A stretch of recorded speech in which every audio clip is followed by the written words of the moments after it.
War అంటే only fire చేసుకుని కాల్చుకోవడం కాదు, వాళ్ళకి సపోర్ట్ గా చాలా మంది వర్క్ చేస్తుండాలి.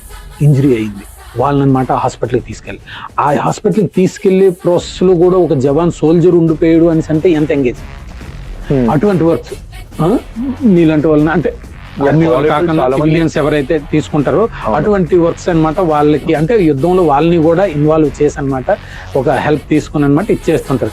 మీలాంటి వాళ్ళని తీసుకుంటున్నారు అని అంటే అనమాట మేము సివిలియన్స్ తీసుకుంటున్నారు. సింధు టైంలో కూడా చాలా మంది మాకు తెలిసిన వాళ్ళే సర్వ్ చేశారు.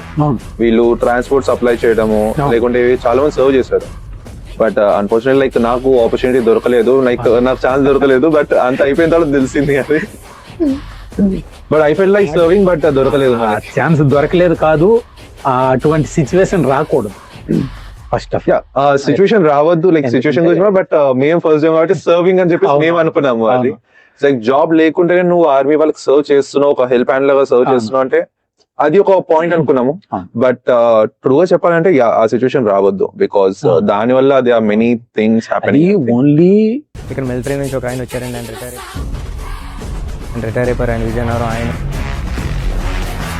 చరణ్ సార్కి ఇవ్వడం, ఆయన ఇచ్చారండి. చరణ్ సార్ పక్కన కూర్చోబెట్టుకుని వాళ్ళతో మాట్లాడుతూ డైలాగ్ చెప్పడం. చరణ్ గారు చాలా హార్డ్ వర్క్ చేశారండి, అసలు ఆయన మాట్లాడడానికి.